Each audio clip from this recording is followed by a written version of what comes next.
Hi friends, మనం internet వాడుతున్నప్పుడు హ్యాకర్లు software ద్వారా దాడి చేస్తారని మనకు తెలుసు. కానీ కేవలం మీ కీబోర్డుపై టైప్ చేసే శబ్దాన్ని బట్టి మీ పాస్వర్డ్ను దొంగిలించడం ఇప్పుడు సాధ్యమవుతుందంటే నమ్ముతారా? అవునండి, ఇది నిజమే. దీన్ని అకౌస్టిక్ సైడ్ ఛానల్ అటాక్ అని పిలుస్తారు.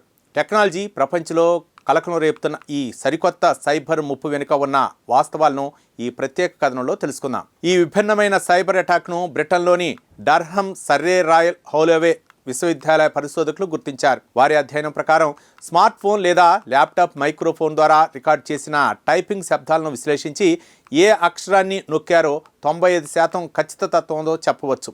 దీనికోసం వారు ఆర్టిఫిషియల్ ఇంటెలిజెన్స్ ఇంకా సౌండ్ వేవ్ అనాలసిస్ను ఉపయోగిస్తున్నారు. ప్రతి కీబోర్డ్ బటన్ నొక్కినప్పుడు ఒక విభిన్నమైన శబ్దం వినపడుతుంది.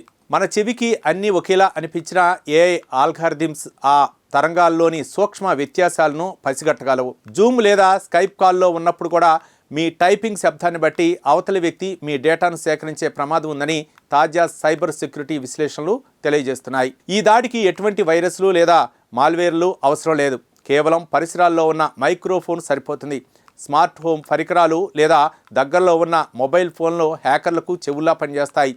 మెకానికల్ కీబోర్డుల కంటే ల్యాప్టాప్ కీబోర్డులపైనే ఈ దాడులు మరింత సమర్థవంతంగా జరుగుతున్నాయని పరిశోధకులు వెల్లడించారు. నిజానికి ఈ ప్రమాదం నుండి తప్పించుకోవడానికి టచ్ స్క్రీన్ కీబోర్డులు లేదా బయోమెట్రిక్ అథెంటికేషన్ వాడటం ఉత్తమం. టైప్ చేసేటప్పుడు బ్యాక్గ్రౌండ్లో సంగీతాన్ని ప్లే చేయడం వల్ల కీబోర్డు శబ్దాలను ఏఐ గుర్తించకుండా చేయవచ్చని నిపుణులు వివరిస్తున్నారు. ఇది మనిషి సృష్టించిన సాంకేతికత మనిషి రహస్యాలకే ముప్పుగా మారిన ఒక విచిత్రమైన పరిస్థితి. ఈ పరిశోధన ఫలితాలు భవిష్యత్తులో హార్డ్వేర్ తయారీ కంపెనీలకు ఒక పెద్ద సవాల్గా మారాయి. టైపింగ్ శబ్దాన్ని తగ్గించే లేదా మార్చే కీబోర్డులను తయారు చేయాల్సిన ఆవశ్యకత ఏర్పడింది. తాజా డిజిటల్ సెక్యూరిటీ ఆడిట్ ప్రకారం మన వ్యక్తిగత గోప్యత కేవలం పాస్వర్డ్లపైనే కాదు, మన చుట్టూ ఉండే శబ్దాలపై కూడా ఆధారపడి ఉంటుందని అర్థమవుతోంది.